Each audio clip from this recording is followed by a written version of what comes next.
So now let's see how we can work around with grids inside of Adobe Photoshop Elements.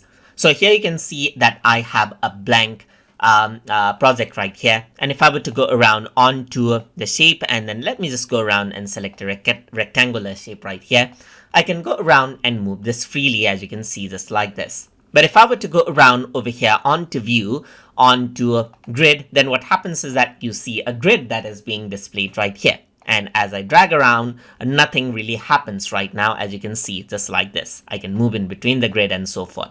But what you can do with the grid is you can enable something called snap to grids, which allows different objects to be aligned perfectly. Let's say, for example, one of the benefit of grid is you can make a perfect square over here by pulling this out and taking the grid as reference over here as well. Another thing that you can do is you can go to view and go to snap to, and here you can see grid is an option right here. So if this is enabled, then you can see that it actually snaps onto the place.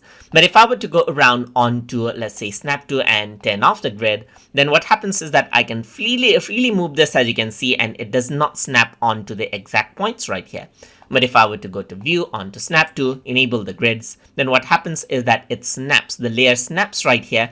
And whenever you resize this like this, what happens is that it snaps onto the exact corners right here, so that everything that you do is perfect. You can go around, align this right here. You can hold Alt, and then let me press the check button right there, and hold Alt, click and drag this, and you can see that I can snap it into place right here, just like this. You can go around, snap it right here, hold Alt, click and drag, and you can snap it, and you know that you have equal level of spacing in between these boxes right here.